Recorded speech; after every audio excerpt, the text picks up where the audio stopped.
இயக்குனரில் விவரமான ஆள் யாருன்னா பாக்கியராஜ் சார் தான். ஆனால் இன்றைக்கி விவரமான ஆள் யாருன்னா இயக்குனர் செல்வமணி சார், இயக்குனர் உதயகுமார் சார். ஃபஸ்ட்டு பேசிட்டாங்க, அவங்களுக்கு தெரிஞ்சு போச்சு கமலா தேட்டரில் என்ன கிளைமேக்ஸ் வரும்ட்டு. அனைவருக்கும் வணக்கம். நம்ம ஆர் டி உதயகுமார் சார், நான் தமிழ்நாடு திரைப்பட இயக்குனர் சங்க தலைவரும் தான் இது வரைக்கும் நினச்சிருக்கேன். இன்னைக்கு தான் தெரிஞ்சது அபிராமி ரசிகர் மன்ற தலைவர்னு. குணா படத்தில் கமலாசன் கூட இத்தனோட அபிராமி சொன்னதில்லை. ஒரு படம் மிஸ் ஆகி போச்சுன்னா எவ்வளோ இயக்கம், எவ்வளோ புலம்பல். மேடம் சீக்கிரம் படம் ஆரம்பிக்க போகிறாரு, கண்டிப்பாக நீங்கள் இருப்பீங்க. அப்போ தான் அவருக்கு சினிமாவுக்கு வந்த திருப்தி ஆகும் அவருக்கு. இல்லைன்னா எத்தனை ஹிட்டு கொடுத்தாலும் சில ஃபீல் வந்து அந்த ஹிட்டு கொடுத்தது நிறைவு வராது. சீக்கிரம் முடிக்கணுமா? Okay sir, okay sir.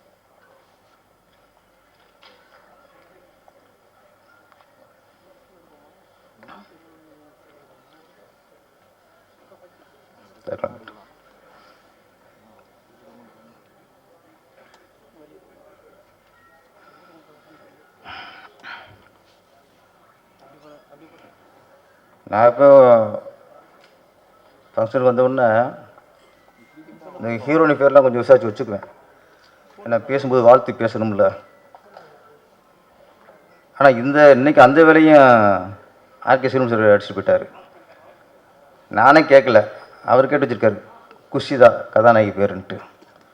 ஆமாம், நிறைய பேர் நம்ம வேலையை குறைச்சிட்டாங்க இன்னைக்கு. இந்த ஃபங்க்ஷனில் ரொம்ப சந்தோஷமாக ஃபீல் பண்ணுறது என்னென்னா நட்பு. உங்களுக்கு தயாரிப்பாளருக்கு நான் ரொம்ப ரொம்ப நன்றி சொல்கிறேன். நான் ஒரு நண்பனுக்காக அவரை இயக்குனர் ஆக்கணும்னா ஒரு படம் எடுக்கிறதுங்கிறது பெரிய விஷயம். அதுக்கு நான் உண்மையிலே புருஷரை பாராட்டுறேன். அதே மாதிரி ஒரு நட்புக்காக அவர் படம் எடுத்தாலும் நம்ம டைரக்டர் வந்து கதைக்காகத்தான் படம் பண்ணியிருக்கார். அது ட்ரெயிலில் பக்கமும் தெரிஞ்சு போச்சு. கண்டென்ட் கேட்டேன். இப்போ உள்ள சமூகத்துக்கு தேவையான படம். இயக்குனர் சிந்திப்பாங்க, ரசிகர்கள் படத்தை பார்த்துட்டு போயிடணும். சிந்திக்கிற வேலையெல்லாம் இயக்குனருக்கு, மக்கள் வந்து படத்தை பார்த்துட்டு போயிடணும். ஆனால் சில இயக்குனர் தான் அவரும் சிந்தித்து மக்களையும் சிந்திக்க வைப்பாங்க. இந்த படம் மக்களையும் சிந்திக்க வைக்கிற படம். ஐபிஎல் ஒரு சமூக சிந்தனையோட, சமூக அக்கறையோட கருணாநிதி அவர்கள் படத்தை எடுத்திருக்கிறாரு. கருணாநிதி அப்படிங்கும்போது அது சாதாரண பெயர் இல்லை, அது பவர்ஃபுல் பெயர். அது தமிழ் திரையுலகில் கருணாநிதி அப்படின்னா இந்த வரலாறு இருக்க வரைக்கும் அந்த பேர் சினிமாவில் இருக்கும்.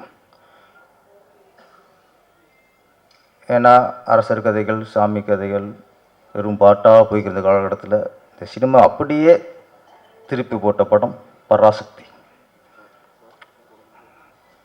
கலைஞரோட வசனம். அதுக்கப்புறம் சினிமாவை வேறு ரூட்டில் போயிடுச்சு. ஆரம்ப காலகட்டத்தில் இந்த ப்ரொடியூசர் அந்த பேனர் நேமில் தான் டைட்டில் போடுவாங்க. ஏவிஎம்மின் வாழ்க்கை, அது மாதிரி தேவரின் தெய்வம், ஜெமினியின் ஒளி விளக்கு, இப்படி பேனர் போட்டு தான் டைட்டில் வரும். அதுக்கப்புறம் இயக்குனர் காலம் வரும்போது தான் ஃபஸ்ட்டு ஆரம்பித்தது ஸ்ரீதர் சார். அவர் வந்ததுக்கப்புறம் தான் ஸ்ரீதரின் நெஞ்சில் ஒரு ஆலயம், அப்படி அப்புறம் பாலச்சந்தரின், அப்புறம் பாரதி ராஜாவின், அது ஆரம்பம். ஒரு ப்ரொடியூசர் பேர் போகிறது ஓகே, இயக்குனர் வெற்றி அடைஞ்சதுக்கப்புறம் அவங்க பேர் போகிறது ஓகே. ஆனால் ஒரு வசனம் எடுத்தா அவர் பேரை போட்டு ஒரு டைட்டில் வர்றது அந்த கருணாநிதிங்கிற வார்த்தை பேர். கருணாநிதியின் பராசக்தி, கருணாநிதியின் பூம்புகார். அங்கே பேனர் இருக்காது, டைரக்டரும் கீழே இருப்பாங்க. அப்போ ஒரு வசனம் எடுத்தா அந்த ஒரு படத்தை தாங்கி நிற்கிறார். கருணாநிதியின் போட்டு போகிற அளவுக்கு.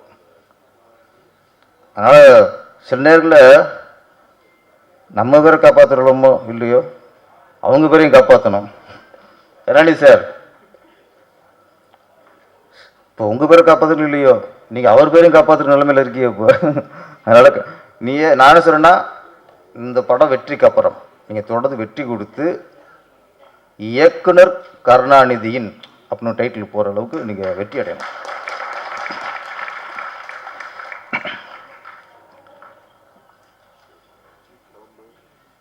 இந்த இது பார்க்கும்போது சந்தோஷம். ஏன்னா டைரக்டர் பை கருணாநிதி. சமீபத்தில் ரொம்ப ஒரு வேதனான விஷயம், ரொம்ப வருத்தப்பட வேண்டிய விஷயம் என்னென்னா, நிறைய விளம்பரங்களை பார்த்தேன் சார். படம் தூங்கும்போது அந்த தயாரிப்பாளரும் இயக்குனரும் நல்லா நட்பாக கட்டி பிடிச்சி மாலையை மாற்றிக்கிட்டு மணப்பெண் மாதிரி இது அவ மாலையை போட இது மாலையை போட அப்பெல்லாம் கட்டி பிடிப்பாங்க. படம் முடியும் போது அது இல்லை. பெரும்பாலான படத்துக்கு நான் சொல்கிறேன், நிறைய ஆடியோ லான்ச்சுக்கு போயிருக்கோம். திடீர்னு உதயகுமார் சார் யார் இயக்குனர்ப்பா, இயக்குனர் வந்திருக்க மாட்டார், கூப்பிட்டுருக்க மாட்டாங்க. அப்போ புடிச்சுக்கு ஒரு பிரச்சனை வரும்போது இயக்குனரே அவாய்ட் பண்ணிடுறாங்க. என்னன்னா, நிறைய விளம்பரங்களை பார்த்ததில்ல, ஒரு 4-5 படம் அந்த டைட்டில் கீழே இப்போ இதில் இருக்கிற கருணாநிதின்ற போல்டாக இருக்கும், அப்போ பிடிச்சிட்டு பேரும் போல்டாக இருக்கும். மற்ற இந்த பிஆர்ஓ ஸ்டில்ஸ் இதெல்லாம் ஒரு லெவலில் இருக்கும். ஒரு 4-5 படத்தில் இயக்குனர் பேர் அந்த பிஆர்ஓ ஸ்டில்ஸ் அந்த இதுலேயே சேர்த்தே போடுறாங்க. அதுக்கான இடம் இல்லை, பலவீனப்படுத்துகிறாங்க. அப்போ இயக்குனருக்கும் தயாரிப்பாளருக்கும் ஏதாவது பிரச்சனைக்கும் போது அவங்க கடைசியாக இந்த விளம்பரத்துலையும் இதில் தான் ஒரு பழி வாங்குறாங்க. அது இருக்கக்கூடாது. 1000 பிரச்சனை இருக்கலாம், இயக்குனருக்கும் பிடிச்சிருக்கும் 1000 பிரச்சனை இருக்கலாம். ஆனால் இயக்குனருக்கான இடத்த கொடுத்தா தான் அந்த படத்துக்கு மதிப்பு. நீங்கள் இயக்குனர் பேர் இட்டுடி பண்ணிங்கன்னா அது படத்துக்கே மதிப்பெல்லாம் போயிடும். பார்க்குறவங்களுக்கு அது இயக்குனருக்கான இடத்துல இயக்குனர் பேர் இருக்கணும். நீங்கள் உங்கள் பிரச்சனைக்கும் போது இயக்குனர் பேரை போடாமல் விட்டுருங்க, இல்லைன்னா சின்னதாக போட்டு விட்டுருங்க, அது தப்பு. அது வந்து ஒரு படைப்பை நீங்கள் பலவீனப்படுத்தாதீங்க. நீங்கள் இயக்குனர் தனிப்பட்ட வசதியில் நீ சம்பளம் கொடுக்காம இருங்க, மற்ற வேணும் பண்ணுங்க. நீங்கள் அந்த விளம்பர படைப்புங்கிறது அதுக்கானது கொடுக்கணும். இப்போ அப்பா பையனுக்கு பிரச்சனை, பையன் இனிஷியல் மாற்ற முடியுமா? யாருந்தே பிரச்சனை இருந்தாலும் அந்த பையன் இனிஷியல் அப்பா தான் போட முடியும், இன்னொரு பேர் இப்போ போட முடியாது. அது மாதிரி ப்ரொடியூசருக்கும் இயக்குனருக்கும் 1000 பிரச்சனை இருந்தாலும் அந்த அந்த விளம்பரத்தில் இயக்குனருக்கான இடத்த கொடுக்கணும். கருணாநிதி ஓல்டாக இருக்குது சார் உங்கள் டிசைனில். நான் 2-3 வருஷத்தில் மிஸ் பண்ணிட்டேன், இங்கே பார்க்கும்போது சந்தோஷமாக இருக்குது. அப்போ தயாரிப்பாளருக்கும் இயக்குனருக்குமான நட்பு சந்தோஷம் இன்றைக்கி நீடிச்சுக்கிட்டு இது எப்பவும் நீடிக்கணும். நம்ம கிஷோர் சார் வந்து ஒரு படத்தில் நடிக்கிறாருன்னு சொன்னாலே அந்த படம் நல்ல கதையும் சொன்ன படமாக தான் இருக்கும். ஏன்னா அவர் எல்லா படத்தையும் ஒத்துக்கிறது இல்லை, கதையை கேட்டு அவருக்கு சரியாக இருந்தால் தான் ஒத்துக்குவார். கிஷோர் நடிக்கிறதுனால கதை நல்லா இருக்குது அப்படிங்கிற ஒரு நம்பிக்கை. அப்புறம் பாக்கியராஜ் சார் வந்து உள்ள பேசிக்கிட்டு இருந்தோம், மினிஸ்டர் தான் இங்கே இருந்தார்.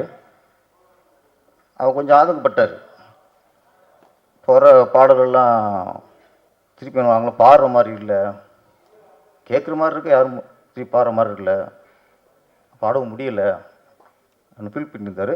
ஆனால் இந்த ஐபிஎல் பாடல்கள் அனைத்தும் நாங்களும் பாடுற மாதிரி இருக்கு. எப்போ ஒரு பாடலை கேட்டு திருப்பி மக்களும் பாடுறாங்களோ அதுதான் சிறந்த பாடல், அதான் போய் சேரும். வார்த்தையில் மடக்கி மடக்கி மடக்கி சிலதெல்லாம் பாவம், இந்த கார்த்திக் சார் இருக்கார், மோகன் சார், கவிஞர்கள்லாம் பாவம் சில இடத்துல கொடுத்து வார்த்தையை மடக்கி இது பண்ணி விட்றாங்க. இதில் தெளிவாக இருக்குது. எனக்கு பிடிச்ச பாடல் இன்னொன்று, ரொம்ப நாளைக்கு அப்புறம் ஒரு கருத்துள்ள பாடல், அப்போ இப்போ வச்சு செஞ்சிட்டாங்க. இப்போ ஏன்னா அப்போது கலைவாணர் NS கிருஷ்ணன் அவர் படத்தில் இந்த மாதிரி அந்த அப்பப்போ நாட்டு நடப்பை பற்றி சில பாடல் போடுவார். இப்போ அந்த காலத்துலேயே இப்போ சைவத மாதிரி பாட்டே வந்ததில்லை. இப்போ சரியாக இருக்குது சார். ஒரு பெண்கள் அப்போ எப்படி இருக்காங்க, இப்போ எப்படி இருக்காங்க சொல்லி ஆகணும். யாரை சொல்கிறது, எல்லாருமே அப்படியே போயிருந்தால் ஒரு கலாச்சாரத்தையும் பண்பாடையும் சில நேரங்களில் கதையிலையும் பதிவு பண்ணணும், பாடல்களையும் பதிவு பண்ணணும். அது நல்ல கலைஞனுக்கு அழகு, ஒரு நல்ல கவிஞனுக்கு அழகு, நல்ல இசையமைப்பாளருக்கு அழகு. அந்த ஒரு பாடல் சமூக அக்கறையை காட்டுது. அதுக்கு இந்த மியூசிக் டைரக்டருக்கு, அஸ்வினுக்கு, பாடலாசிரியர் எல்லாருக்குமே என்னுடைய வாழ்த்துக்கள். டிடிஎஃப் வாசன் கதாநாயகன், நானும் செல்வமணி சார் கூட தான் ட்ரெய்லர் பார்த்தோம், பாட்டெலாம் பார்த்தோம். எங்கிட்டையும் கேட்டார், சார் எப்படி சார் இருக்குது, அதை டெவலப் பண்ணிக்கணுமா சார், நான் என்ன சார் பண்ணணும் அப்படி ரொம்ப கேட்டார். நீங்கள் ஒன்றுமே பண்ண வேணாம், அவ்வளோதான் சொன்ன மாதிரி. கொஞ்சம் இந்த பைக் ரேஸு இதெல்லாம் நீங்கள் குறைச்சிக்கணும். ஏன்னா உங்களை நம்பி நீங்கள் பணம் போடுவாங்க ப்ரொடியூசர்ஸ், கோடிக்கணக்கில் போடுவாங்க. அப்போ நீ சினிமாவில் நடிக்க வந்ததுக்கப்புறம் அந்த மாதிரி விளையாட்டுகள் கொஞ்சம் குறைச்சிக்கணும். ஏன்னா நம்மளை நம்பி ப்ரொடியூசர் ஒரு மூலதனம் போடும்போது, கோடிக்கணக்கில் போடும்போது அதுக்கு நம்ம முழுக்க அதுக்கு பொறுப்பாக இருக்கணும். அதை விட முக்கியமான ஒன்று எப்படின்னா, இப்போ உள்ள வர ஹீரோக்களுக்கு இந்த படம் ஹிட் ஆயிரும், இதுக்கப்புறம் நீங்கள் மார்க்கெட்டுக்கு வந்து பெரிய மார்க்கெட்டுக்கு வந்துடுவீங்க, அது கன்ஃபார்ம். சில படங்கள் நம்மளுக்கு எல்லாருக்கும், இப்போ உங்களுக்கும் சரி சினிமாக்காரங்களுக்கு எல்லாருக்குமே ஒரு புது ஹீரோ ஜெயிக்கணும், சின்ன ஹீரோக்கள் படம் ஜெயிக்கணும், எல்லாம் சந்தோஷம் இருக்கும்.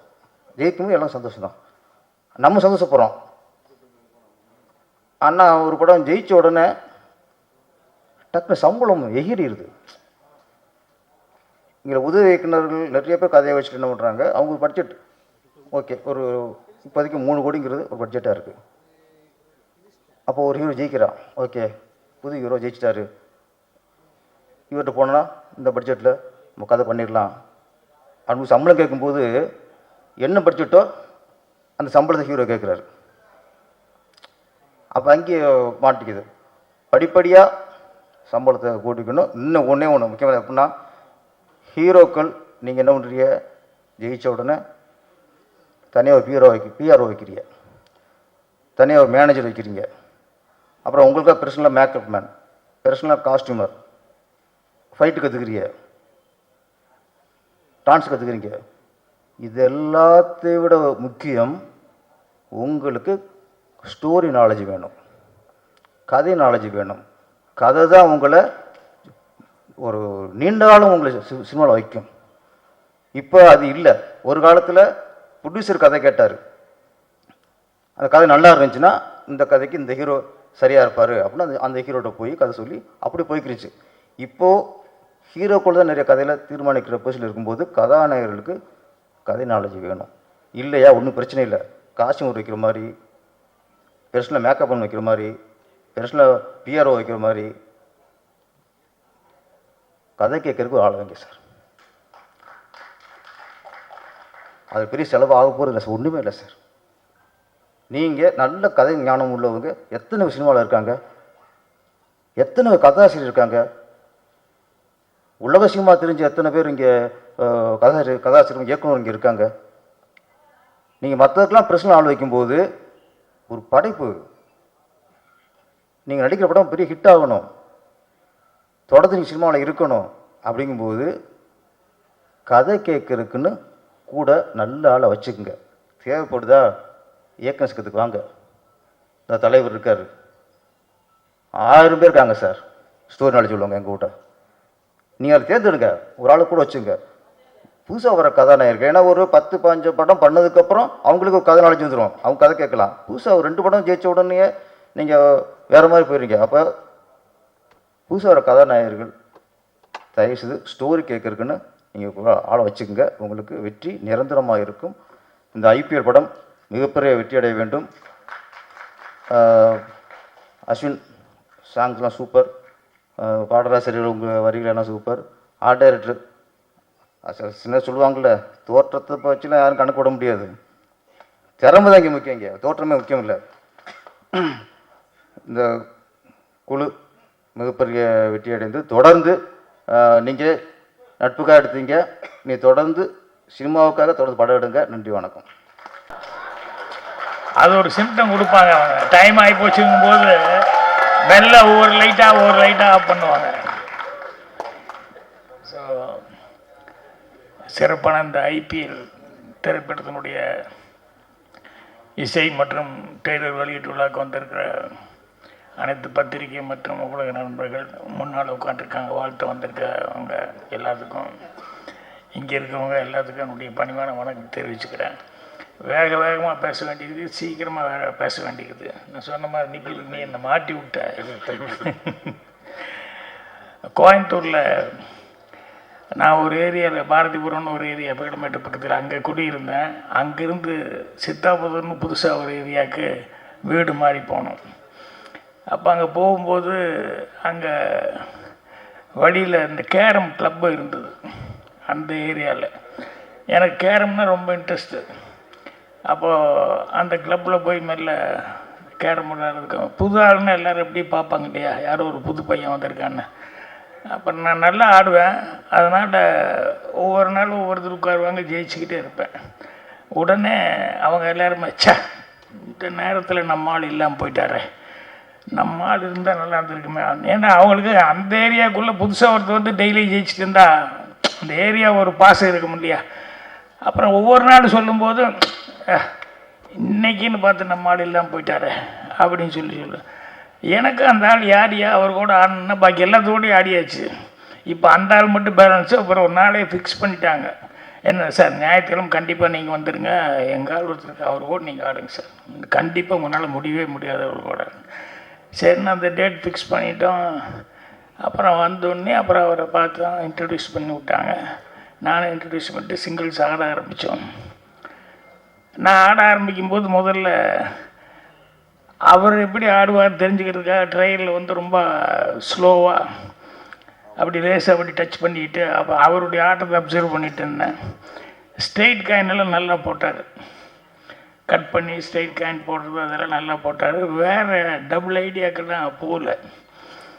அப்புறம் ஒரு ட்ரையல் முடிஞ்சது. அதுக்கப்புறம் ரெண்டாவது ட்ரையல் அவங்க உடனே அவர் ஆட அவங்களுக்கு எல்லாத்துக்கும் அங்கே இருக்கிற எல்லோரும், ஏன்னா நான் ஒருத்தன் சிங்கிள் சோலோ, ஏன் ஏரியா இல்லையா அவங்க ஏரியா, எல்லோரும் சபாஸ் அப்படின்னு சொல்லி கை தட்டிகிட்டு இருக்காங்க, உற்சாகப்படுத்திகிட்டு இருக்காங்க. அப்புறம் டாஸ் போட்டு பண்ண ஆட ஆரம்பித்தோம். இப்போ நான் எடுத்தோடனே அவரை சிங்கிள் காய் போடுற ஆள் டபுள் ஐடியாக்கெல்லாம் போகலை அப்படின்னு ஒன்றுமே எடுத்தோடனே ஸ்ட்ரெயிட் காயின் போடாமல் நான் வந்து டபுள் பாயிண்ட் கெயின் பண்ணி அடித்தேன். அது விழுந்தோடனே அவருக்கு லேசாக அப்படியே இப்படி என்னை பார்க்க ஆரம்பித்தார். அதுக்கப்புறம் நான் ஆடினது பூராமே டிஃபென்ஸ் போட்டு நான் ஆட ஆரம்பித்தேன். அப்புறம் போர்டு எடுத்துக்கிட்டே இருந்தோம். இப்போ இந்த கூட்டத்தில் என்னென்னா, அவர் மிஸ் பண்ணும்போது எல்லாருக்குமே ஒரு மாதிரி ஃபீலிங் ஆகி, ஏதோ அவங்க எல்லாருமே இதான மாதிரி ஒரு மாதிரி ஃபங்க் ஆகி, ரெடி பார்த்து அப்படி இப்படிங்கிற மாதிரி சொல்லிவிட்டு அவர் ஒன்று பண்ணால் பிரமாதமான கைதட்டல், எனக்கு கைதட்டல் இல்லை. அப்புறம் இப்படி போயிட்டே இருந்தது. அப்படியே பாயிண்ட் எடுத்துகிட்டே இருந்தோம்.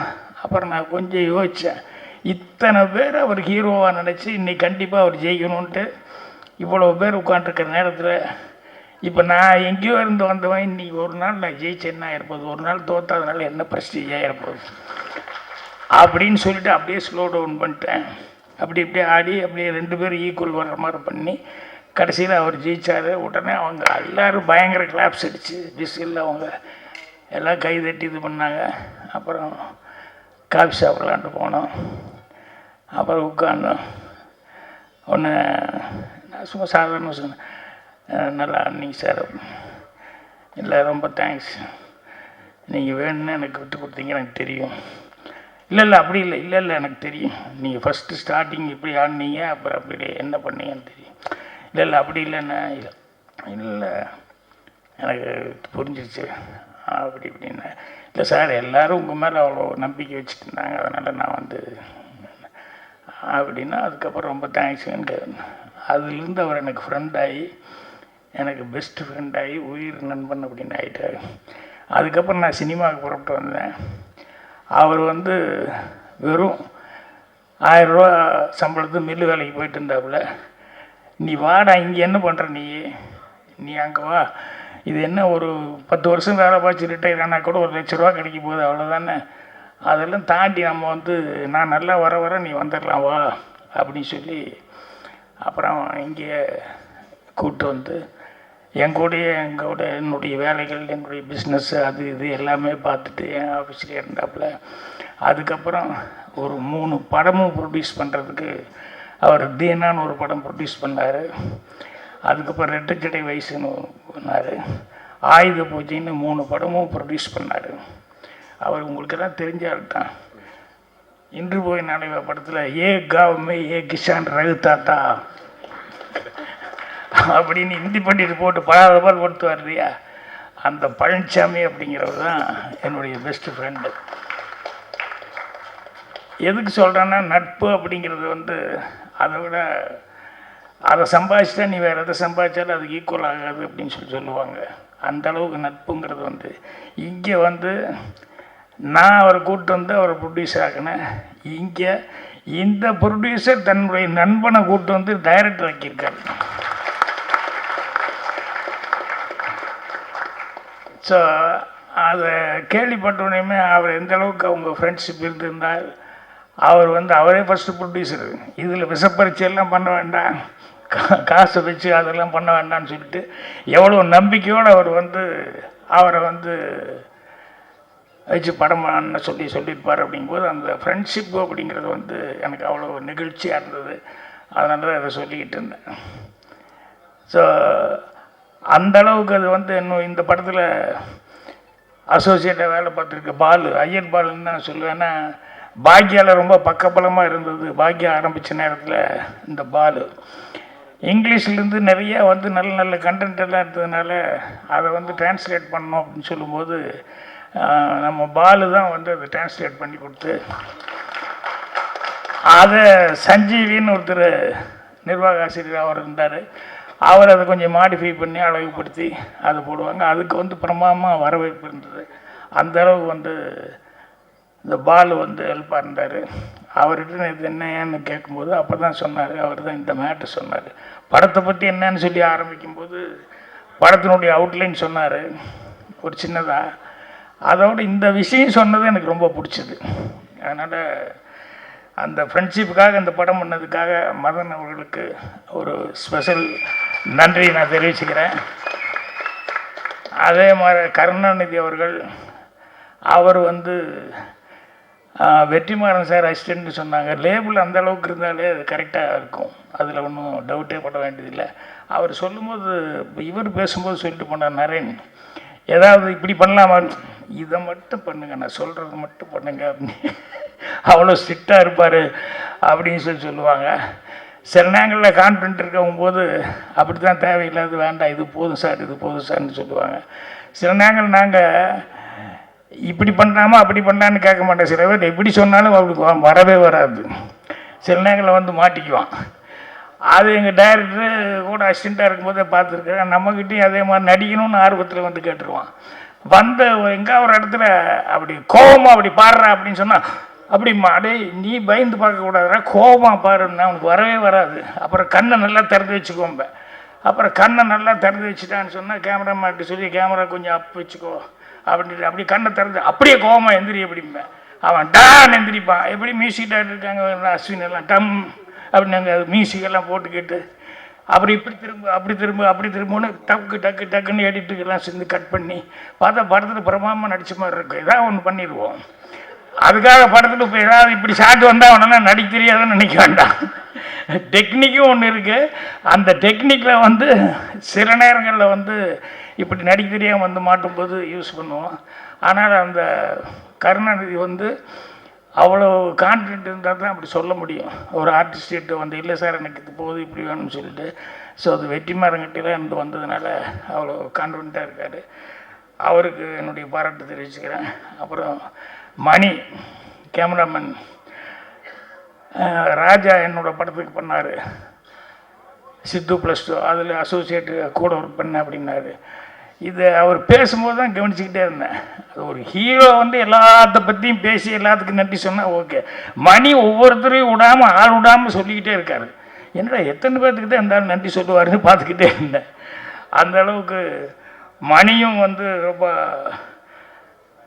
இன்வால்வ் ஆகி வேலை பார்த்துருக்காரு. இப்படி அதில் இருக்கிற டெக்னீஷியன்ஸ் எல்லாருமே, மியூசிக் டைரக்டரு அவர் ஏற்கனவே ஃபேமஸ் ஆகிட்டார், ஆர்ட் டைரக்டர் பற்றி எல்லாருமே மாற்றி மாற்றி சொல்லிட்டாங்க. அந்த மாதிரி எல்லாருமே இதில் வந்து டெக்னீஷியன்ஸ் எல்லாமே ஏற்கனவே நல்ல நேம் வாங்கினவங்க, அவங்கள வச்சு பண்ணியிருக்காங்க. இப்போ நடிகர்கள் அப்படின்னு சொல்லி பார்க்க போய் நம்ம சொல்லணும் அப்படின்னு சொன்னோம்னா, கதாநாயகன் அப்படிங்கிறத விட கதையின் நாயகன்னு சொல்லி கிஷோர் சொன்னாங்களே, இந்த கிஷோர் அவர்கள் வந்து அவரை பற்றி ரொம்ப மணி பாராட்டி பேசினாப்புல இன்னும் நிறைய பேர் எல்லாருமே சொன்னாங்க. என்னென்னா, ஒரு என்ன நமக்கு டேலண்ட் இருந்தாலும் என்ன இது இருந்தால் கூட நம்ம கேரக்டர் நல்லா இருக்கணும். சினிமாவில் மட்டும் நம்ம கேரக்டர் இல்லை, ரியல் லைஃப்பில் நம்ம கேரக்டர் நல்லா இருக்கணும். ஸோ அது ரொம்ப இம்பார்ட்டண்ட்டு. அது வந்து கிஷோர்கிட்ட வந்து அந்த கேரக்டர் எல்லோரும் பாராட்டி சொல்லும்போது அவ்வளோ சந்தோஷமாக இருக்குது. ஆனால் ஆளை பார்க்கும்போது அவ்வளோ சாந்த சுருவியாக இருக்காது. படத்தில் தான் வில்லன், எல்லா படத்துலேயும் அவர் அடிக்கிற மாதிரி தான் கேரக்டர்கள் நிறைய வருமோ ஒழிய இதில் தான் அடி வாங்குற மாதிரி கேரக்டராக வந்து செஞ்சுருக்காரு. ஸோ குணசித்திரமான கேரக்டர்னு நினைக்கிறேன். அதுக்கப்புறமா உதயகுமாரோடைய விருப்பத்துக்குரிய பிரியமான அபிராமி, இல்லை அவர் மிஸ் ஆகி போச்சு அப்படின்னு சொல்லி ஃபீல் பண்ணி, அது மிஸ் ஆனால் அந்த ஃபீலிங் இருக்கும். ஏன்னா நான் கூட வந்து ரேவதி முதல் என்கிட்ட என்னோடய படத்தை தான் வந்து டார்லிங்கு. அப்புறம் நான் பார்த்தேன், ஏஜ் வந்து எனக்கு இடிச்சது. என்னென்னா அது அப்போ தான் ஸ்கூல் முடிச்சுட்டு வர்ற மாதிரியே இருந்தது. +1 +2 படிக்கிற பொண்ணு மாதிரி. எனக்கு காலேஜ் எல்லாம் முடித்து ஃபாரின்லேருந்து படிச்சுட்டு வர்ற மாதிரி கேரக்டர் கொஞ்சம் மெச்சூர்டாக வேணும், கொஞ்சம் வெயிட் பண்ணுமா அப்படின்னேன். அப்புறம் வந்து சரின்னு சொல்லி பார்த்தேன். அந்த ஒரு கேப்புக்குள்ளே எங்கள் டைரக்டர் மண்வாசனில் புக் பண்ணிட்டார். அதுக்கப்புறமா நான் வந்து இன்னொரு பொண்ணை சிங்கப்பூரில் பார்த்து எனக்கு நடிக்க சான்ஸ் கிடைக்குமானது. அப்புறம் நான் ஃபோட்டோ ஷூட்டெல்லாம் எடுத்து பார்த்து இங்கே வந்து ஃபோட்டோ ஷூட் எடுத்து பார்த்து ஓகே அடுத்த படம் நான் பண்ணுறேன் அப்படின்னு சொல்லி சொன்னோன்னே கொஞ்சம் கேப் இருந்து இந்த படம் முடிக்கிறதுக்குள்ளே பண்ணிடலான்ட்டு அதுக்குள்ளே எங்கள் டைரக்டர் கூப்பிட்டு போய் அந்த நிலாவை தான் பார்த்தேன் அப்படின்னு சொல்லி அந்த பொண்ணு அதை நடிக்க வச்சுட்டாரு. அதுவும் போச்சு.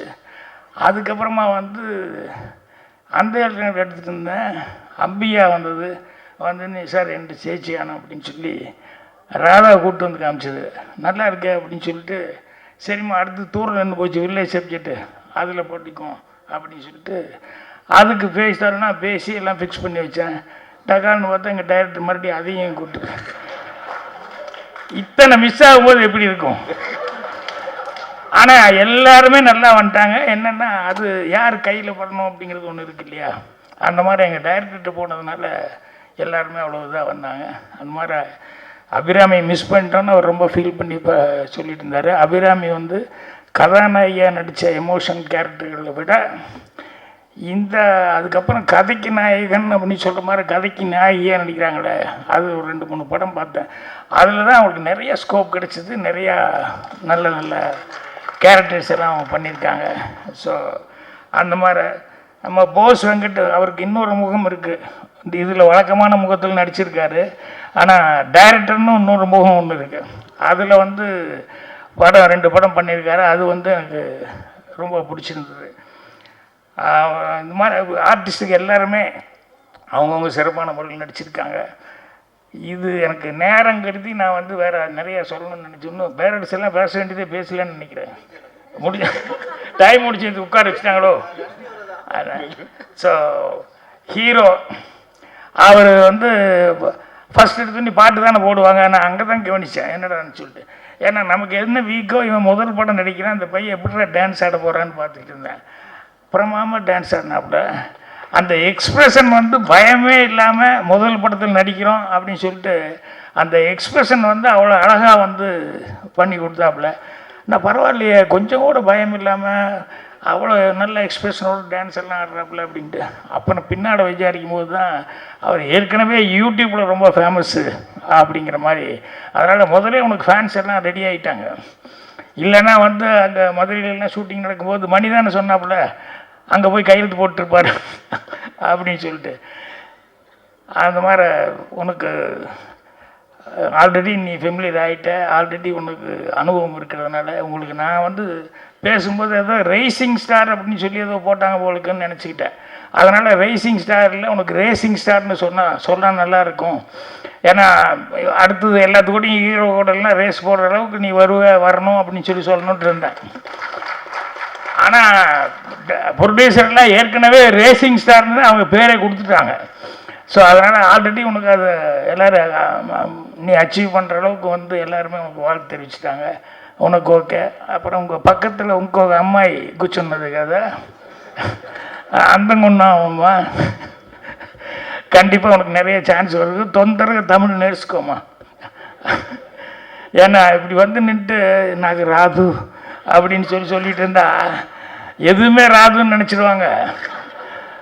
அதனால் நீ கூடி சீக்கிரம் உனக்கு அது சான்ஸ் கிடைக்கும்போது தமிழ் கொஞ்சம் நல்லா இப்போ இப்படியே ஒரு படம் 2 படம் அப்படி நடிச்சுக்கிட்டு இருந்தாலும் ஆட்டோமேட்டிக்காக வந்துடும். அதனால் இது என்னென்ன இந்த தெலுங்குலேருந்து வந்து தமிழ் கற்றுக்கிறத விட இந்த மலையாளத்துலேருந்து வந்து கற்றுக்கிறவங்க ஈஸியாக உடனே பேசிடுவாங்க. ஏன்னா ஆல்மோஸ்ட் 2 ஒரே மாதிரி தான் இருக்கும். அதனால் கேரளாலேருந்து வர்றவங்க டக்குன்னு பேசிடுவாங்க. ஸோ நீ கொஞ்சம் டைம் ஆனால் கூட பரவாயில்ல, கற்றுக்கோ. அதுக்கப்புறம் மீண்டும் இந்த படத்தினுடைய இது பார்த்தேன் நான்.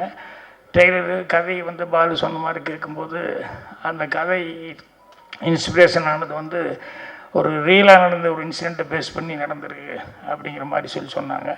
எப்பவுமே ரியலாக நடந்ததை பேஸ் பண்ணி ஏதாவது அந்த மாதிரி கதைகள் பண்ணும்போது அது ஜனங்க ஈஸியாக ஐடென்டிஃபை பண்ணிக்காங்க, அது ஈஸியாக அப்ரிசியேஷனும் கிடைக்கும். அதனால் இந்த கதை எனக்கே அது சொன்னதுலேருந்து படம் பார்க்கணும் அப்படிங்கிற மாதிரி இருந்தது. ட்ரெய்லரும் அதே மாதிரி வந்து ஒரு அந்த ஆக்ஷன் இதெல்லாம் அந்த இதெல்லாம் பார்க்கும்போது அந்த எமோஷன்ஸ் எல்லாம் படம் பார்க்கணுங்கிற ஒரு ஃபீலிங் கொடுத்துருக்கு. ஸோ படம் கண்டிப்பாக நல்லபடியாக சக்ஸஸ் ஆகும்.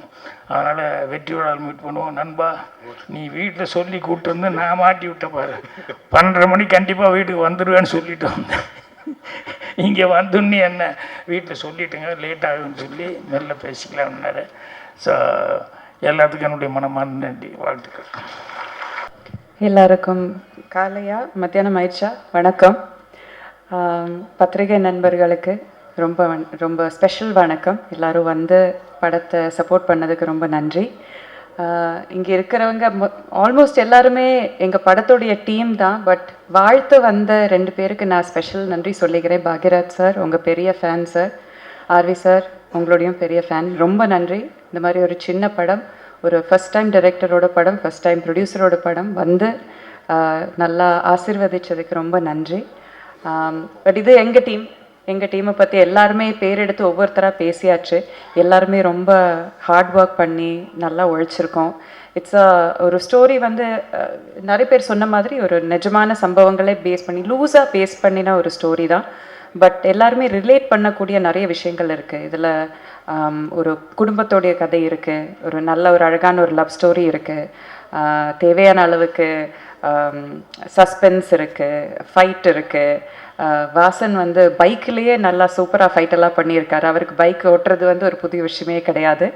பட் ரொம்ப நல்லா பண்ணியிருக்காரு. எல்லா எலமெண்ட்ஸ் எல்லாருக்கும் என்னென்ன தேவையோ, என்டர்டெயின்மெண்ட்டுக்கான என்னென்ன தேவையோ எல்லா எலமெண்ட்ஸும் அழகான அளவான ஒரு நல்ல ஒரு இதில் கொடுத்து ஒரு நல்ல படம் நாங்கள் தயாரித்து உங்கள் முன்னாடி ப்ரெசென்ட் பண்ணுறோம். எங்கள் டீம் ப்ரெசென்ட் பண்ணுறோம். ஸோ நல்லா அதை வந்து தியேட்டரில் வந்து பார்த்து எங்களுக்கு எல்லாருக்கும் சப்போர்ட் பண்ணுங்கள். உங்கள் ஆனஸ்டான ஃபீட்பேக்கை சொல்லுங்கள். வேறு எதுவுமே இல்லை. ரொம்ப நன்றி. உங்கள் கூட எல்லாருக்கூடையும் ஒர்க் பண்ண முடிஞ்சதில் ரொம்ப நன்றி. ப்ரொடியூசர் சார் வாழ்த்துக்கள். ஃபஸ்ட் டைம் நீங்கள் ஒரு இந்த துறைக்கு இறங்குறீங்க. இதே மாதிரி கண்டினியூஸாக நீங்கள் நிறைய படங்கள் பண்ணுங்கள். அஸ்வின், we've been friends, ரொம்ப நாளாக we've been friends. Lovely songs எல்லாமே ஒன்றுக்கு ஒன்று பெட்டரான சாங்ஸு நல்லா பண்ணியிருக்கீங்க. I have to talk about Vasan. அவர் வந்து இங்கே மேடையில் பேசும்போது எவ்வளோ பணிவாக ரொம்ப கூச்சமாக பேசினாரோ அதே மாதிரி தான் அவர் வந்து பர்சனாலிட்டியே அதுதான். என்ன தான் யூடியூப்பில் இன்ஸ்டாகிராமில் பெரிய ஸ்டாராக இருந்தாலுமே he is the sweetest, the most grounded person I've met. ரொம்ப ரொம்ப ஸ்வீட்டாக இருப்பார். ஐ ஃபீல் லைக் அவருக்கு நல்ல பெரிய ஃப்யூச்சர் இருக்குது இந்த சினிமா இண்டஸ்ட்ரியில். அப்படியே இருங்க, மாறாதீங்க. Please be the same person. All the very best. நல்லா பண்ணியிருக்கீங்க. ஒரு ஃபஸ்ட் டைம் ஆக்டர் மாதிரி தெரியவே இல்லை ஸ்க்ரீனில் பார்க்கும்போது. All the very best to you. Karna sir, உங்கள் பேர் தான் மாறிக்கிட்டே இருக்குது, ஆனால் உங்கள் ஐடென்டிட்டி அதே தான். But lovely working with you. உங்கள் கூட நீங்களும் நானும் நிறைய பேசி சண்டை போட்டு சமரசமாகி நல்லா ஹாப்பியாக சிரித்து எல்லா இமோஷன்ஸுமே உங்களுக்கும் எங்களுக்குள்ளேயே நடந்திருக்கு. So it was very entertaining to work with you. First time டைரக்டருங்கிற அந்த இது ஒரு ஷார்ட்டில் கூட தெரியல. Very lovely working with you. உங்களுக்கும் all the very best. And Khushi darling, உங்களுக்கும் இது தமிழில் உங்கள் ஃபர்ஸ்ட் என்ட்ரி, பட் தெலுங்கில் நீங்கள் ஆல்ரெடி கலக்குறீங்க. All the very best. ரொம்ப நல்லா பண்ணியிருக்கீங்க. Love you darling. தேங்க்யூ. எல்லாருக்குமே ரொம்ப நன்றி. ரொம்ப டைம் எடுத்துக்கல. நன்றி, வணக்கம். Thank you so much ma'am. Kishore, sorry உங்களை பற்றி பேசுகிறேன். நீங்கள் இங்கே ஒளிஞ்சிட்டு இருக்கீங்க. எல்லாரும் சொல்கிறாங்க தன்னடக்கம் சொல்லிட்டு சொல்கிறாங்க, அதனால் ஒளிஞ்சிக்கிட்டு வேற இருக்காங்க. Kishore, always lovely working with you. அவர்கிட்ட நிறைய பேசிகிட்டு இருப்பேன். படத்தை தாண்டி நிறைய விஷயங்கள் பேசிகிட்டு இருப்பேன். எவ்வளோ கிராஃப்ட், எவ்வளோ அழகான ஒரு கிராஃப்ட்டுக்கு உடமையோ அவ்வளோ அழகான ஒரு மனசுக்கும் மூளைக்கும் உடமை அவர். Lovely dear friend. So lovely working with you again. Thank you. Sorry about that. வணக்கம், நான் உங்கள் வாசன். எல்லாருக்குமே ரொம்ப நன்றி. அண்டு இந்த வாய்ப்பை ஏற்படுத்தி கொடுத்த எங்கள் டைரக்டர் அண்ட் ப்ரொடியூசர் சாருக்கு ரொம்ப நன்றி. அக்கா, கூமாப்பட்டி அண்ணா நல்லா இருக்காரா? ஐயோ இல்லை, சரி விடுங்க. ஆல்ரெடி நர்வஸாக தான் இருக்கேன். இதில் இங்கே ஒரு பல்ப் வாங்கினதில் இன்னும் ரொம்ப நர்வஸ் ஆகிட்டேன். ஐபிஎல் இந்தியன் பி நல்லா. ஸோ இந்த படம் வரக்கூடிய 28ஆம் தேதி ரிலீஸ் ஆக போகுது தியேட்டரில். எல்லோரும் மறக்காமல் உங்கள் குடும்பத்தோட, ஃப்ரெண்ட்ஸ் அண்ட் ஃபேமிலியோடு போய் பாருங்கள். இது என்னோடய முதல் படம். நிறைய தப்புகள் கண்டிப்பாக நான் செஞ்சுருந்துருப்பேன் உள்ள. நீங்கள் பார்த்துட்டு உங்களோட ஹானஸ்டான ரிவ்யூ சொல்லுங்கள். நானுமே என்னென்ன மிஸ்டேக் பண்ணியிருக்கனோ அதெல்லாம் கண்டிப்பாக நான் சேஞ்சஸ் பண்ணிக்கிறேன். ராஜேஷ் மாஸ்டர், ஸோ பாட்டு ரிலீஸ் ஆன உடனே டான்ஸ் எல்லாருமே நல்லாயிருக்குங்கும் போது எனக்கு அவ்வளோ ஷாக். எதனாலன்னு பார்த்துட்டிங்கன்னா, நான் ரொம்ப கூச்ச சுபாவம் உள்ள பையன். நான் சொன்னால் யாரும் நம்ப மாட்டேங்கிறாங்க. அவருக்கு தெரியும் என்னோடய கூச்சம் எவ்வளோன்னு சொல்லி சிங்கிள் ஷாட் ஆட வச்சாருங்க. அது படம் ரிலீஸ் ஆகும்போது தெரியும். நீங்கள் பார்த்துருந்துருப்பீங்கன்னு நினைக்கிறேன். நன்றி. ஸோ நான் அவ்வளோ சொன்னேன், அண்ணா ஏன்னா கஷ்டமான ஸ்டெப்பெல்லாம் தரீங்க. நான் எங்கள் ஊர் திருவிழாலெல்லாம் டான்ஸ், நம்மளாம் ஊர் திருவிழா பார்த்துருந்துருப்போம். ஊர் திருவிழாலாம் எல்லாம் ஆடிட்டுருப்பாங்க. நான் ஆடணும்னு ஆசைப்படுவேன். மனசுக்குள்ளேயே ஒருத்தன் ஆடிட்டுருப்பான் ஜாலியாக. ஆனால் நம்ம ஆடணும்னு நினைப்போம், ஆனால் ஆட முடியாது. ஏன்னா அவ்வளோ கூச்சம், ஆடவும் தெரியாது. ஸோ ஆனால் அண்ணனுக்கு தெரியும் எனக்கு ஆடணுங்கிற ஆசை இருக்குது. பட் அந்த ஒரு கூச்சம் அப்புறம் ஆட தெரியாது அப்படிங்கிற அந்த ஒரு விஷயம் மட்டும் தடுக்குதுன்னு சொல்லி, நல்லா பண்ணுறியப்பா அப்படின்னே சொல்லி ஆட வச்சிட்டாரு ராஜேஷ் மாஸ்டர். ரொம்ப தேங்க்ஸ். அதுக்கப்புறம் எங்களோட கேமராமேன் அண்ணா. ஸோ ஒரு வாட்டியும் ஒரு ஷாட் எடுத்த உடனே டக்குன்னு கிளம்பி போய், அண்ணன் ஒரு ப்ளேபேக் ப்ளீஸ் அப்படின்னு சொல்லி கேட்பேன். ஒரு வாட்டியும் பார்த்தீங்கன்னா அண்ணன் கோவப்பட்டதே கிடையாது. ஏன்னா அண்ணனோட குட்டி பசங்க 2 பேரும் பார்த்துட்டிங்கன்னா என்னை ரொம்ப பிடிக்கும். ஸோ ஷூட்டிங் ஸ்பாட்டுக்கே ஒரு 2 நாள் பக்கம்லாம் பார்த்தீங்கன்னா எங்கள் கூட இருந்தாங்க. அண்ணன் ஒரு நாளும் சலிக்காமல் ப்ளேபேக் போட்டுக்கிட்டே இருந்தாங்க. அண்ணன் இன்னும் ஒரு ரீடேக் மட்டும் பண்ணுறேன். அவங்களே ஓகே பண்ணிட்டாங்கப்பா, அண்ணன் ப்ளீஸ்ண்ணே அப்படின்னு சொல்லி அண்ணங்கிட்ட ரெக்வஸ்ட் பண்ணி ஆல்ரெடி டேக்கெல்லாம் அண்ணன் எனக்காக கொடுத்தாரு. தேங்க்யூ. அண்ட் குஷிதா, லாங்குவேஜஸ் பார்த்துட்டிங்கன்னா ஒரு பெரிய ஒரு பார்டர்லாம் கிடையாது. ஸோ எப்படி சொல்கிறது, எனக்கு தான் லாங்குவேஜ் பிரச்சனை. அவங்க ஈஸியாக பார்த்திங்கன்னா எல்லாமே பேசி எல்லாமே கன்வர்சேஷன்லாம் ஈஸியாக இருந்துச்சு. ஸோ அவ்வளோ கூட நடித்தாங்க, நிறைய சொல்லி கொடுத்தாங்க. அவங்க ஆல்ரெடி நிறைய சீரியஸ் அப்படி இப்படின்லாம் பண்ணியிருக்காங்க, சூப்பராக நடிப்பாங்க. சில வாட்டி பார்த்துட்டிங்கன்னா லாங்குவேஜ் தெரியாததுனால ஒரு டேக் 2 டேக் எக்ஸ்ட்ராவாக வாங்கும்போது எனக்கு ஒரே ஹாப்பியாக போயிடும். அப்போ நம்ம இன்னும் லேர்ன் பண்ணிக்கலாம். அந்த நர்வஸ்னஸ் நமக்கு கொஞ்சம் கொஞ்சமாக கம்மியாகிட்டு இருக்கும். அதுக்கப்புறம் பார்த்தீங்கன்னா நம்மளும் ஈஸியாக பண்ணிட முடிஞ்சுது. குஷிதா ரொம்ப தேங்க்ஸ். அண்ட் அந்த கிஸ்ஸிங் சீன்லாம் பார்த்திங்கன்னா நான் உங்ககிட்ட கேட்டேன், நீங்கள் கம்ஃபர்டபுளாக இருக்கீங்களான்னு. கம்ஃபர்டபுள் தான், ஆனால் கிஸ்ஸுக்கெல்லாம் நோ அப்படின்னு தான் சொன்னாங்க. அது கிஸ் எல்லாம் சும்மா சீட் பண்ணி எடுத்துக்கிட்டது தான். அதுக்கப்புறம் எங்கள் டைரக்டர் சார் கருணாநிதி சார், ரொம்ப ரொம்ப ரொம்ப நன்றி என்னை செலக்ட் பண்ணதுக்கு. பாலு சாருக்கு அண்டு எங்களோட கோ டைரக்டர் சார்ஸ் எல்லாருக்குமே பண்ண ரொம்ப ரொம்ப ரொம்ப நன்றி. கோ டைரக்டர் சார்ஸ் தான் சஜஸ்ட் பண்ணாங்க என்ன. கருணாநிதி பேர் இப்போ தான் கடைசியாக பார்த்தீங்கன்னா ஃபர்ஸ்ட் லுக்கில் பேர் போடுறாரு. ஃபஸ்ட்டு பேர் பார்த்திங்கன்னா எங்கிட்ட இன்ட்ரோ ஆகும்போது கர்ணன், அப்புறம் கருணாகரன், அப்புறம் கடைசியாக பார்த்தீங்கன்னா கருணாநிதி. ஏன்னா கான்ட்ரவர்சிஸ் எதுவும் வந்துடக்கூடாதுன்னு சொல்லி அண்ணன் கர்ணன்னு சொல்லி ஃபஸ்ட்டு பேர் வச்சுருந்தாங்க. அதுக்கப்புறம் இதுதான் நம்மளோட பேர், நம்ம ஏன் மற்றவங்களுக்காக மாற்றிக்கணும், எது வந்தாலும் பார்த்துக்கலாம் அப்படின்னு சொல்லி அண்ணன் வந்து துணிச்சலாக வந்து பண்ண கருணாநிதின்னு சொல்லி வச்சுருந்தார். எனக்கு அந்த கர்ணன் ஐயாவை ரொம்ப பிடிக்கும். ஸோ அது ஒரு மாதிரி கனெக்டிங்காக இருந்துச்சு ஸ்டார்டிங்கில். அதுக்கப்புறம் அபிராமி மேம், ஐயோ என்ன க்யூட்டுங்க, அவங்க ரொம்ப க்யூட்டுங்க. அண்ட் வந்து போஸ் வெங்கட் சாரை மிஸ் பண்ணிட்டேன். டக்குன்னு இந்த ரீல்ஸுங்கும் போது டக்குன்னு ஞாபகம் வருது. அவர் கொஞ்சம் பின்னாடி உட்காந்ததுனால டக்குன்னு கவனிக்க முடியல. நானும் அபிராமி மேமும் கிஷோர் சாரும் வந்து ஒரு ரீல்ஸ் பண்ணியிருந்தோம். கேஷுவலாக சார் கூட பண்ண முடியல, ஏன்னா அன்றைக்கி சார் கிடையாது. சார் கொஞ்சம் அன்றைக்கி சாருக்கு டேட் கிடையாது. நாங்கள் வந்து அபிராமி மேம் கூடயும் கிஷோர் சார் கூடயும் படத்துக்காக ஒரு ப்ரமோஷன் ரீல் பண்ணியிருந்தோம். அது கொஞ்சம் வைரல் ஆகிடுச்சு. அதுக்கப்புறம் சார் கேஷுவலாக வந்துட்டு, வாசா எப்போ நம்ம ரீல்ஸ் பண்ணுறோம் அப்படின்னு சொல்லி கேட்கும்போது, ஐயோ அது எவ்வளோ பெரிய மனசு வரணும். அது போக அண்ணனோட ஃபேமிலியில் இருக்கக்கூடியவங்களுக்கெல்லாம் என்னை ரொம்ப பிடிக்குமா, அது சொல்கிறக்கே பெரிய மனசு வரணும்ல. ரொம்ப நன்றி சார். அதுக்கப்புறம் எங்களோட செல்லக்குட்டி அபி மேம் வந்து பார்த்துட்டிங்கன்னா அவ்வளோ ஸ்வீட், ஐயோ ரொம்ப க்யூட். அவங்களோட க்யூட்னஸ்க்கே ஒரு பெரிய லவ். அதுக்கப்புறம் எங்களோட பாக்யராஜ் சார், எல்லோரும் சொல்லுவாங்க சின்ன வயசுலேருந்துன்னு சொல்லாதீங்கடா, எங்களுக்கு வயசான மாதிரி இருக்குதுன்னு சொல்லி. பட் இருந்தாலும் என்னை மன்னிச்சிக்கோங்கண்ணே, உங்ககிட்ட நான் நேரில் சொன்னதை இப்போ நான் சொல்லியே ஆகணும். 2011 அப்போ எனக்கு ஒரு 11 வயசு. நான் ஒரு 7th 6th படிச்சுட்ருப்பேன். சார் வந்து மேட்டுப்பாளையத்தில் இருக்கக்கூடிய மெட்ரோ ஸ்கூலுக்கு வந்து சீஃப் கெஸ்ட்டாக வந்திருந்தார். நான் வந்து SRSI ஸ்கூல், எனக்கும் அந்த ஸ்கூலுக்குமே வந்து பண்ண ரொம்ப தூரம். ஆனுவல் டேவை அட்டன் பண்ணணும் அப்படின்னு சொல்லி அங்கேருந்து நடந்தே வந்தேன். ஸோ சாரை வந்து பார்த்துட்டிங்கன்னா அங்கே பார்த்தேன், ரொம்ப சந்தோஷமாச்சு. பட் ஃபோட்டோஸ்லாம் அப்போ பெருசாக எடுக்க முடியாது, அண்ட் பக்கத்துலேயே போக முடியாதுல்ல. பட் அங்கே தூரமாக நின்று நான் சந்தோஷப்பட்டுக்கிட்டேன். சார்கிட்ட கேட்டேன், சார் உங்களுக்கு ஞாபகம் இருக்கா அப்படின்னு சொல்லி. மெட்ரோ ஸ்கூல், என்னோடய ரிலேட்டிவ், ஓகேண்ணே. பட் இப்படி நம்மளை பார்த்துருந்துருக்க மாட்டாங்க, பார்த்துருந்தாலும் ஞாபகம் இருக்காது இல்லைங்க. ஒரு நாளைக்கே வந்து பண்ணால் 200 300 500 பேரை பார்ப்பாங்க. அப்படி இருக்கும்போது ஞாபகம் வச்சுக்க முடியாது. சாரோட மூவிஸ்லாம் ரொம்ப பிடிக்கும். Love you so much sir. And எங்கள் ப்ரொடியூசர் டேரக்டர் சார் வந்து அடிக்கடி கேட்பார், என்ன தாண்டா பண்ணி நீ ப்ரொடியூசர் சாரை மைக்கி வச்சுருக்கேன்னு. ஐயோ சத்தியமாக எதுவுமே இல்லை. நான் டேரக்டர் சார்கிட்ட பேசின அளவுக்கு கூட வந்து பண்ணேன்னா ப்ரொடியூசர் சார்கிட்ட பேசினது கிடையாது. பட் அவ்வளோ அன்பு, ஏன் இவ்வளோ அன்பு. ஆனால் அந்த அன்புக்கு ரொம்ப நன்றி. அந்த அன்புக்கு எப்போவுமே நான் உண்மைக்குரியவனாக இருப்பேன். டீசர்லேருந்தே நான் ப்ரொமோஷன் ஆரம்பிச்சிட்டேன். காரணம் வந்து பார்த்துட்டிங்கன்னா இந்த படம் கண்டிப்பாக வெற்றி பெறணும், நம்மளை நம்பி வந்து நம்மளை நம்பின்னு சொல்லக்கூடாது, டேரக்டர் சார் நம்பி தான். ஸோ வந்து சார் வந்து பார்த்தீங்கன்னா ஓகே பண்ணியிருக்காரு. பட் ஈவன் தான் நம்மளையும் நம்பி வந்து பார்த்துட்டிங்கன்னா இவ்வளோ பெரிய ரிஸ்க் எடுத்திருக்காங்க. ஸோ அது ரிஸ்க்குன்னே சொல்ல விடக்கூடாது அப்படிங்கிற அளவுக்கு ப்ரொமோட் பண்ணிகிட்ருக்கோம். மீடியா நண்பர்களான நீங்களும் இங்கே இருக்கக்கூடிய எல்லாருமே உங்களோட சப்போர்ட்டை கொடுங்க. ஸோ எல்லாருக்கும் ரொம்ப நன்றி. கிஷோர் சார் என்னங்க நடிப்பு, அடா. ஆக்சுவலிங்க நான் வந்து நிறைய லேர்ன் பண்ணுவேன், ஏன்னா இது தானேங்க நம்ம ஃபஸ்ட்டு மூவி. நிறைய நர்வஸ்னஸ் இருந்தாலும் நிறைய லேர்ன் பண்ணுவேன்னா அந்த மாதிரி வந்து பண்ண நிறைய ஃபஸ்ட்டு சார் கூட வந்து பார்த்தீங்கன்னா நடிக்கிறோம். ஸோ ரோல் ஆகிடுச்சு, ஆக்ஷன் சொல்லிட்டாங்க. திடீர்னு சார் வந்து கேஷுவலாக பேச ஆரம்பிச்சிட்டாரு.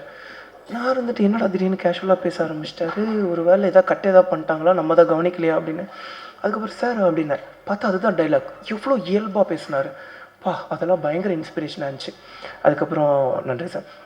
அண்டு எங்கள் அஸ்வின் விநாயகமூர்த்தி சார், அண்ணனோட மியூசிக் பயங்கரமாக இருந்துச்சு. அதுலேயும் வந்து பண்ணால் செகண்ட் ஹாஃபில் ஆக்சுவலி எப்படி சொல்கிறது, நாங்கள் நமக்கு நம்மளே ஹீரோவை பார்க்கும்போது அது கொஞ்சம் ஓவராக இருக்கும் அப்படிங்கிற மாதிரி தோணும். ஆனால் என்னையே நான் ஹீரோவை பார்த்தது வந்து உங்களோட மியூசிக்கோட அந்த ஒரு செகண்ட் ஹாஃபில் தான். ரொம்ப பயங்கரமாக இருந்துச்சு. ரொம்ப ரொம்ப ரொம்ப நன்றிண்ணே. அண்ட் எல்லாருக்குமே ரொம்ப நன்றி. எங்கள் சாருக்கு வந்து பார்த்துட்டிங்கன்னா நாங்கள் நின்று நிறைய பேசிகிட்டு இருந்தோம். எல்லாருக்குமே ரொம்ப நன்றி. அப்போ அது நீங்கள் இல்லையா, ஆனால் அதே மாதிரி தான் இருக்கீங்க. ஒருவேளை எனக்கு தான் தெரில போல், ரொம்ப சாரி. ஸோ வர 28ஆம் தேதி நம்மளோட IPL இந்தியன் பி நல்லா படம் தேட்டரில் ரிலீஸ் ஆகும். உங்கள் வீட்டு பிள்ளையோட முதல் படம். அதனால் எல்லாருமே ஃபஸ்ட் டே ஃபஸ்ட் ஷோ போய் உங்களோட ஹானஸ்டான ரிவ்யூ கொடுத்துருங்க. இது ஒரு உண்மை சம்பவத்தை வந்து பார்த்துட்டிங்கன்னா பேஸ் பண்ணி எடுத்த படம். பட் ஈவன் தோ கொஞ்சம் அந்த ஒரு கற்பனைகள்லாம் இருக்கும். எவ்வளவு அநியாயங்கள் நடக்குது அப்படின்னு சொல்லி நம்ம மக்களுக்கு எடுத்துகிட்டு போகிறோம். ஸோ வந்து நார்மலாக நியூஸ் பேப்பர் படிக்கிறோம், நியூஸ் பேப்பரை கடந்துட்டு நம்ம பாட்டுக்கு போயிடுறோம். அப்போ இதுதான்ப்பா உண்மை, இவன் இப்படி தான்ப்பா அப்படின்ட்டு போயிடுறோம். ஆனால் அந்த நியூஸ் பேப்பருக்கு பின்னாடி, அந்த நியூஸுக்கு பின்னாடி எவ்வளோ உண்மைகள் இருக்குதுன்னு சொல்லி, எவ்வளவு அரசியல் பலம் வாய்ந்த மக்கள் இருக்காங்க, பணம் வாய்ந்த மக்கள் இருக்காங்கன்னு சொல்லி நம்ம படம் எடுத்து சொல்லும். எல்லாருக்கும் ரொம்ப நன்றி. Thank you. Hi Andy, hello. Firstly, I want to thank media. నాకు తమిళ్ రాదు, but I'm still learning. మా ఫిలిం 28th November థియేటర్లో రిలీజ్ అవుతుంది. ప్లీజ్ మీ అందరు ఖచ్చితంగా రండి ఫిలిం చూడండి. I hope you all like that. Thank you.